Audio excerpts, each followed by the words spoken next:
Hey YouTube, this is Rasmus Park Fan 62.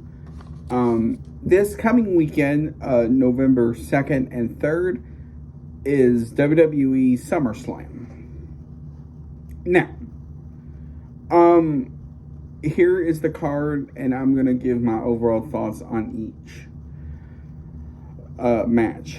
First of all, it's in no particular order, you have Tiffany Stratton, which is the SmackDown Women's Champion, versus Jade Cargill, who is Queen of the Ring. Now, this match was guaranteed since Jade Cargill won the Queen of the Ring back at Night of Champions. Now, this one is going to be interesting on a couple of different levels because you have Tiffany, who has never really lost this year, coming into this match. And that includes her match with Charlotte Flair at WrestleMania. And then you have Jade, who has wrestled for a while, but still is kind of green. And supposedly she's going to be acting soon. If that's true or not, I'm not entirely sure. So I'm going to go with Tiffany Stratton on this. Next, you have Randy Orton and Jelly Roll versus Drew McIntyre and Logan Paul. Okay. This is Jelly Roll's in-ring debut. I would not have put it on one of the biggest pay-per-views of the year, but that's besides the point. And then you have Drew McIntyre, who's still, last that I hear, stuck over in England due to a passport issue. So, honestly, I'm going to go with Randy Orton and Jelly Roll in this, but there could be a surprise. Next, you have Gunther versus CM Punk. Now,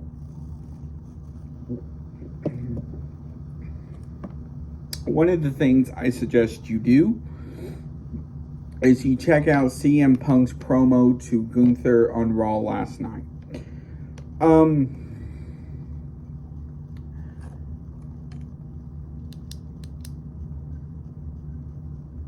And Punk was saying how he needs the World Heavyweight title.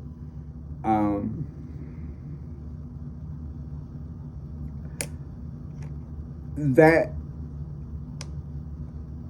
I will say this is one where, yes, it was only a few week build, but it seems to be a lot better than the Gunther Jey Uso going into WrestleMania. Honestly, for this one, I'm going to pull the surprise and say Punk wins. Next, you have Judgment Day versus Alexa Bliss and Charlotte Flair. Okay, this one got pulled as a team just recently.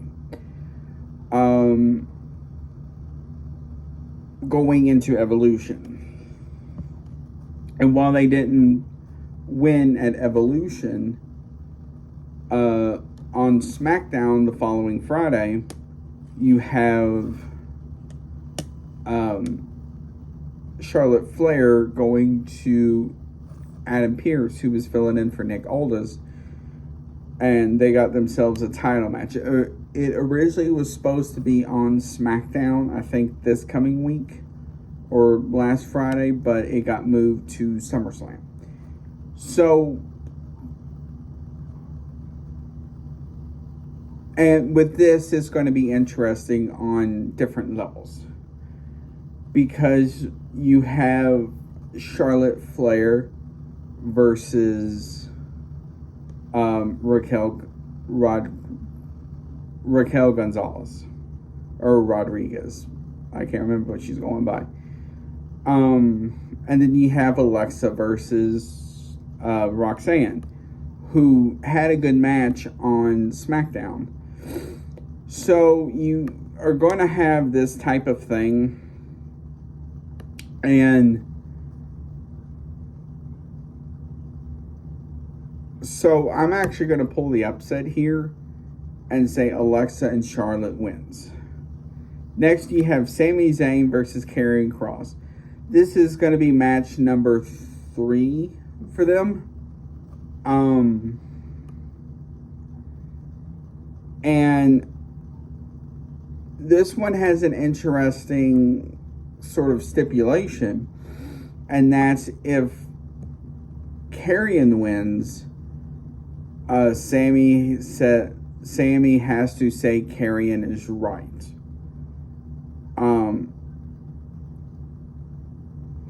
And then you have Roman Reigns and Jey Uso versus Braun Breaker and Bronson Reed.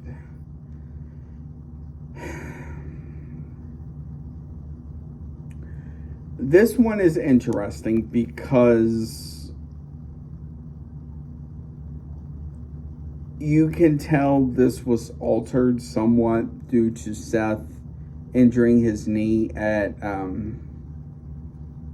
Saturday night's main event here a couple weeks ago. But I am going to say Roman and Jey win. But it is going to be interesting because you also have Paul Heyman on the outside. For night 2 of SummerSlam, you have John Cena versus Cody Rhodes in a street fight. This one has something I am interested in because you don't know if John Cena is going to pull some shenanigans for like The Rock coming back, Travis Scott coming back, anything like that. So, but at the same time, the thing is, if John Cena would lose the title back to Cody, what is John Cena going to do between now and December? Because he only has several more appearances left. So I am going to say John Cena wins. Next one, you have Naomi versus Rhea versus Io. Now, this is interesting because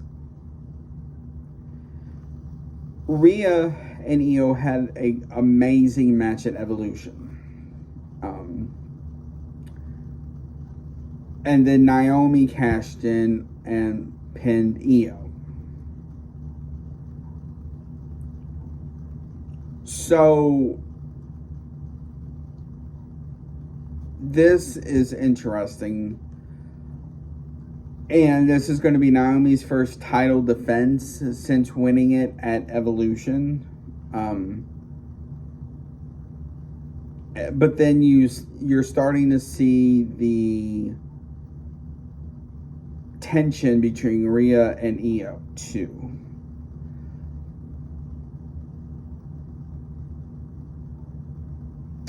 I am going to say Naomi wins, leading to something between Rhea Ripley and Io Sky going into Clash of Paris. Next, you have Becky Lynch versus Lyra Valkyria in a no DQ last woman standing match. If Becky wins, Lyra Valkyria can't compete for the IC title as long as Becky has the belts. Okay, this one has been a doozy because all three, Becky Lynch, Lyra Valkyria, and Bayley, have all managed to have good matches going into Evolution, Saturday Night's Main Event, and so forth in some fashion.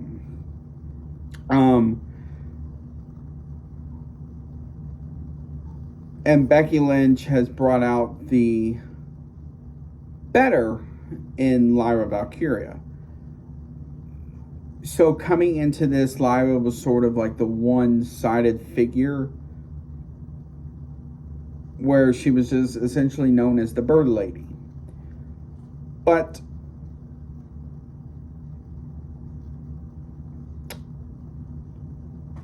Becky Lynch has brought out the better in her and has actually she's actually improved a lot in her promo skills. But I'm actually going to pull the surprise here and say Lyra wins, so that way Becky can be with Seth. In a steel cage, you have Solo Sikoa versus Jacob Fatu. Now, this one has been interesting because it has shown, first of all, the comedian side of Solo, as well as the toughness of Jacob Fatu. I'm not saying Jacob is not tough because he has been in prison, as well as all this other stuff, but it has shown Solo as more than just a one-side character. He essentially looked like, for a long period of time, the Samoan version of the Monday Night Messiah Seth Rollins character. But it has shown just how well they have worked with each other, and how Solo tried to make it seem like Jacob ran into him and everything on SmackDown. So I'm actually going to say Jacob Fatu wins. For the IC title, you have Dominic Mysterio versus AJ Styles. Alright, let's get started.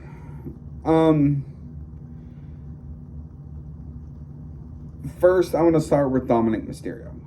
One of the cool things that has happened over the past several weeks, even going back to Saturday night's main event and stuff. So it was between, I think, Clash of Champions to Saturday night's main event. Dominic Mysterio got hurt, so for weeks he essentially was holding up a paper that was saying, I'm hurt, I can't get physical, stuff like that. Now let's go over to AJ Styles. Now, the thing is, this also has brought out the good side of AJ Styles, because it is also shown the comedian side of him. So on Raw, not yesterday, but the week before that, it showed him as stuff like, one of the medical people, a janitor, I forgot what else there was. And then the week before that, it showed him praying for Dom to get, where he can do ring work. So I'm actually going to say AJ Styles wins.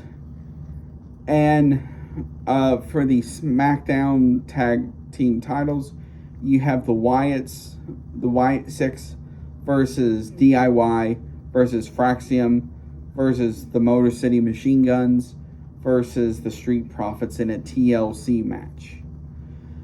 Okay, first, this is going to be the Wyatts and Fraxium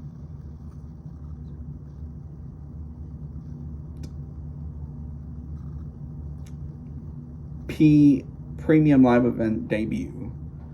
So I'm curious on how that is going to happen. And with the Wyatts, it's going to be Joe Gacy and Eric, I think. Are the other members going to become a factor in that? We don't know. Then you have Candice LeRae for DIY, who has been attacked over and over again by Nikki Cross of the Wyatts. Then you have Fraxium, who have had a decent push coming into this match, but it just seems like, they're just there. Then you have the Motor City Machine Guns, who have been good, and then you have the Street Profits.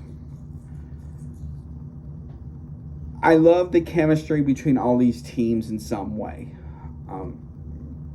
and just how chaotic the SmackDown Tag Team division is compared to Raw.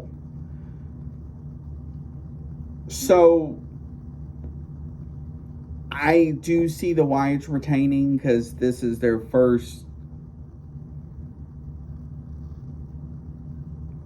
their second title defense, I should say. But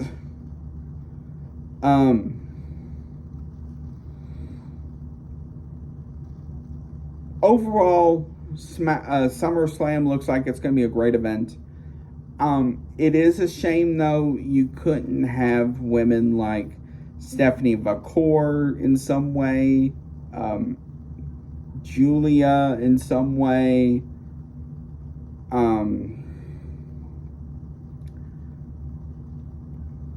and then others like that. So, but overall, it looks like it's going to be a solid event.